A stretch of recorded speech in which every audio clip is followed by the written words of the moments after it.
Bonjour Maître Gabour. Vous êtes avocate spécialisée en santé et comme vous le savez, la toxine botulique est utilisée depuis 1975. Mais son essor date de 2002. Qu'explique selon vous ce passage à l'esthétique et son succès durable? Alors, effectivement, c'est une excellente question. Donc, concernant la transition vers l'esthétique, concrètement, vous avez des médecins qui l'utilisaient pour des problèmes neurologiques et ils se sont rendus compte que les patients avaient des rides qu'on voyait moins. Donc, c'est le coup du hasard. Et en 2002, vous avez la FDA qui a autorisé l'usage de la toxine botulique à des fins esthétiques. Et compte tenu de son caractère réversible, immédiat également, et peu invasif, on a un succès mondial qui ne tarit pas, voilà. En France, seules certaines spécialités peuvent injecter la toxine botulique à visée esthétique. Pourquoi cette restriction par rapport à d'autres pays européens? Alors effectivement, là encore, on se pose la question et plusieurs de mes clients qui sont médecins ou des établissements de santé ne comprennent pas forcément, mais il faut distinguer la loi et les autorisations de mise sur le marché, les décisions qui sont prises, elles, par l'Agence du médicament, soit au niveau national, donc c'est l'ANSM, ou soit au niveau européen. Et en France, les Botox qui sont autorisés à des fins esthétiques le sont, dans le cadre de l'AMM, donc par les agences, que pour 6 spécialités médicales. Et donc ça, cette modification, c'est pas lié à la réglementation française, c'est lié à l'agence française. Et donc vous avez beaucoup de débats à ce sujet pour savoir s'il faut élargir ou non cette autorisation. En tant que médicament sur prescription, comment la toxine botulique protège-t-elle le patient et encadre-t-elle son usage commercial? Alors, effectivement, on voit beaucoup sur les réseaux sociaux des fake injecteurs, donc des injecteurs qui ne sont pas médecins ou qui ne sont pas autorisés en France à injecter et qui vont se procurer, notamment sur Internet ou ailleurs, des produits qui ne sont pas autorisés sur le marché. Et la réglementation prévoit que un établissement pharmaceutique ne peut délivrer qu'à un médecin. Donc, au moment de la délivrance en France, on s'assure que le produit est délivré à la personne qui aura la capacité et la possibilité d'injecter le produit. Donc, ça sécurise le patient. Et dès que le patient, lui, sort de ce schéma qui est légal, il se met en danger. Ces sanctions contre les médecins non habilités sont-elles vraiment dissuasives ou faudrait-il renforcer le contrôle? Depuis une dizaine d'années, et compte tenu de l'essor des actes à visée esthétique, et notamment de l'usage du Botox, vous avez deux types de médecins. Vous avez des médecins qui vont à la suite d'une sanction. Les sanctions en général, ce sont des interdictions temporaires d'exercer, entre 1 mois et 12 mois d'interdiction, donc c'est assez colossal, l'impact est énorme. Mais il y a certains médecins qui vont se dire, bah, j'en faisais pas beaucoup, des médecins généralistes qui ont déjà la pratique, donc qui se disent, concrètement, je peux le faire, c'est juste que l'AMM le prévoit pas. Et donc, ceux qui ont très peu de patients, bah, ils vont se raisonner en se disant, bah, le risque est trop gros. Et d'autres, en revanche, qui ont une patientèle qui sollicite le praticien pour ses actes, vont se dire, bah, c'est peut-être 20%, 30% de mon chiffre d'affaires. Donc là, la question est purement économique. Et donc, le praticien, malgré les risques, pourra et continuera, mais bien sûr, il le mettra moins en évidence sur son site internet ou sur ses réseaux. Donc là encore, c'est une question pragmatique et c'est pour ça que la réglementation changera probablement. Selon l'article 4127-1 du Code de santé publique, le médecin ne doit pas faire courir aux patients des risques injustifiés. Comment ce principe s'applique-t-il concrètement aux injections esthétiques? Alors, cet article, le R 4127-1 du Code de la santé publique, en réalité une retranscription du Code de déontologie. Donc c'est l'article 27-1 du Code de déontologie qui précise que quel que soit le médecin, il doit impérativement éviter de prendre des risques injustifiés dans la prise en charge du patient. En médecine esthétique, ce risque est d'autant plus sévèrement analysé par les juges dans la mesure où la fin n'est pas médicale, ce n'est pas pour soigner un patient. Donc les juges vont être très stricts et ils vont regarder déjà d'une part si le praticien qui a injecté la toxine était rompu à l'exercice, donc concrètement sait injecter, connaît les techniques, est-ce qu'il respecte les règles d'asepsie, est-ce qu'il a eu une formation théorique, donc est-ce qu'il s'est pas lancé tout simplement comme ça, donc c'est est-ce qu'il savait faire l'acte concrètement avant, Et ensuite, est-ce que le praticien a demandé auprès du patient, a vérifié auprès du patient qu'il ne se trouvait pas dans une situation de contre-indication médicale. Donc, par exemple, une femme enceinte ne peut faire l'objet d'injection de toxines botuliques. Et donc, on va vérifier, d'une part, si il a les connaissances nécessaires, est-ce qu'il a la pratique nécessaire, est-ce qu'il est apte à effectuer le geste, et est-ce il s'est assuré que pour le patient, il n'y avait pas de risque, donc c'est la balance bénéfice-risque. Et ensuite, vous avez également l'information qui est donnée au patient. Est-ce que le patient a compris les risques qu'il allait accepter ou pas par rapport à l'injection? Par exemple, il risque une ptose. Une ptose, c'est quand l'œil redescend un peu. Donc, est-ce qu'il accepte de prendre ce risque ou pas? Et donc là, quand le dossier va aller devant le juge, eh bien le juge ordinal, en l'occurrence, va vérifier tous ces éléments-là. Selon vous, élargir la liste des praticiens autorisés à injecter augmenterait-il l'offre de soins ou le risque de complications? Alors ça, c'est mon avis purement personnel et non pas juridique, mais vu que j'accompagne plusieurs professionnels de santé, vous avez beaucoup de médecins généralistes qui font des actes à visée esthétique depuis des années et qui en réalité ont la main, ont les connaissances, et c'est seulement l'AMM qui les restreint et qui ne leur permet pas d'effectuer cet acte. Cet acte, ils peuvent le faire, par exemple, quand ils étaient dans le cadre de leur exercice au sein de l'hôpital, à des fins médicales.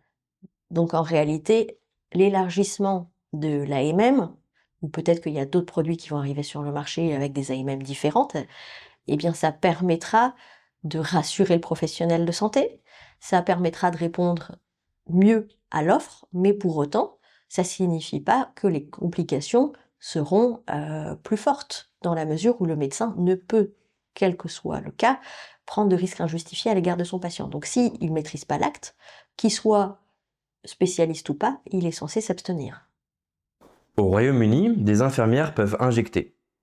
Que révèle cette différence avec la réglementation française? Alors, en Angleterre, ils ont une vision très pragmatique. C'est qu'en réalité, peu importe finalement votre diplôme, ils ont mis en place une formation pour les infirmières et les médecins, qui est exactement la même, et leur vision pragmatique est que à partir du moment où le professionnel de santé est formé et qui sait faire le geste, il peut le faire. En France, la loi prévoit que l'injection de toxines botuliques est un acte réservé aux médecins. Et ça, c'est un décret de 1962. La France a une vision davantage sécuritaire et il y a le côté chasse gardée des médecins. L'Italie limite ses injections à quelques spécialités. Quels en sont les avantages et les limites? Alors, l'Italie est plus proche de la France et même davantage contraignante en ce qui concerne les injections de Botox.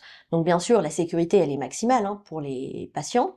En revanche, si vous avez autant de patients ou patientes qui souhaiteraient réduire leur ride par la toxine botulique, eh bien vous avez un accès aux soins qui reste limité.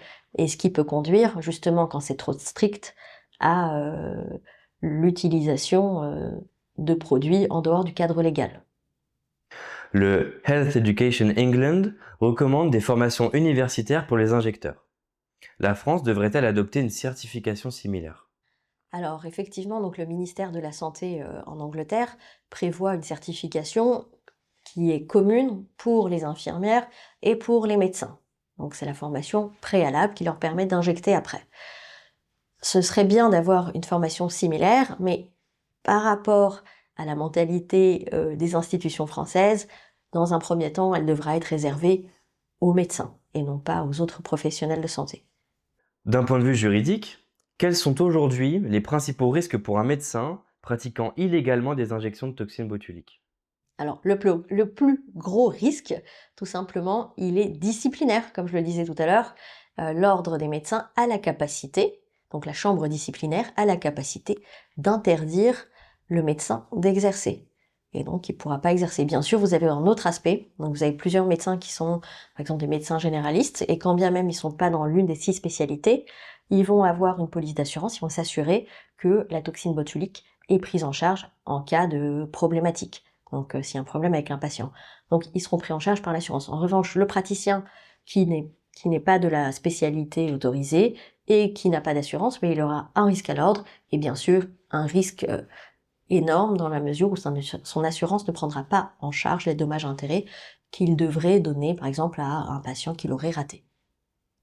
Le marché de l'esthétique se développe, la réglementation française pourrait-elle s'assouplir face à la demande et aux pratiques européennes?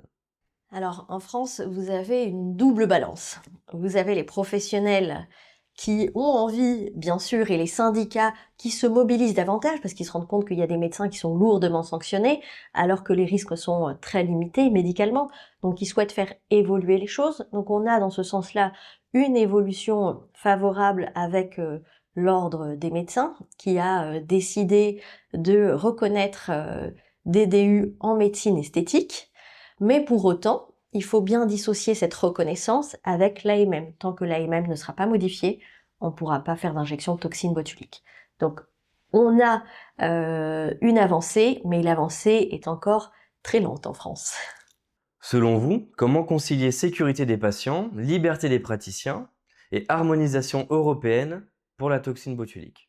Alors forcément, la réponse, elle passe par une formation harmonisée auprès de tous les professionnels de santé qui injectent. Donc en Angleterre, c'est tant les infirmières que les médecins. En France, ce sont les médecins. En Italie, ce sont les médecins. Et l'idéal, bien sûr, c'est qu'il y ait une formation théorique et pratique avec des heures à valider d'injection avant de commencer sa pratique. Ou alors une équivalence à la suite d'une pratique qui est connue de la part du praticien. Parce que vous avez des médecins qui, en réalité, le font depuis 15 ans et qui savent très bien faire. Héritage Magazine réunit des médecins, des chercheurs, des industriels, des communicants et des avocats. Selon vous, quelle place le droit doit-il avoir dans l'avenir de la médecine esthétique? Alors, le droit est central parce que même si en médecine esthétique, les médecins voient en premier lieu le caractère scientifique, le caractère médical ou même esthétique, mais ce qui fixe les règles du jeu, c'est bien le droit. Donc, c'est véritablement essentiel de connaître les règles, donc ce qu'on peut faire, ainsi que les limites, pour exercer de manière sereine. En tant qu'avocate spécialisée en santé, qu'attendez-vous d'un média comme Héritage pour favoriser la compréhension et la diffusion de règles juridiques auprès des praticiens? Alors effectivement, l'intérêt d'Héritage, c'est d'avoir plusieurs professionnels du secteur. Donc vous avez des laboratoires, vous avez également des médecins, vous avez des cliniques qui sont amenés à lire le magazine. Et donc le but d'Héritage, c'est de donner des clés aux praticiens et de les sensibiliser sur parfois des points scientifiques qui vont être expliqués de manière pratique pour que cela parle aux praticiens dans son exercice, mais c'est également la même chose dans le cadre juridique. C'est expliqué avec des termes simples, mais concrets, que le praticien va comprendre et qu'il va pouvoir assimiler et connaître soit les mises en garde, soit la jurisprudence sur les actes qu'il réalise dans le secteur de la médecine esthétique, ou de la chirurgie d'ailleurs. Quel message souhaiteriez-vous transmettre aux lecteurs pour les sensibiliser à l'importance du cadre légal dans la pratique esthétique quotidienne? Alors là, je vais me faire un peu l'avocat du diable, mais pour autant, les praticiens voient le droit comme étant une contrainte. En réalité, le droit est là pour les protéger. S'ils connaissent leurs droits, ils connaîtront leurs limites, mais ils sauront quoi faire tout en étant sécurisés dans leur pratique. Donc éviter le droit, c'est risqué. Connaître le droit, ça permet aux praticiens de prendre se sentir à l'aise dans sa pratique. Enfin, vous avez découvert Héritage l'année dernière, lors de sa première édition. Qu'est-ce qui vous a séduit dans ce format?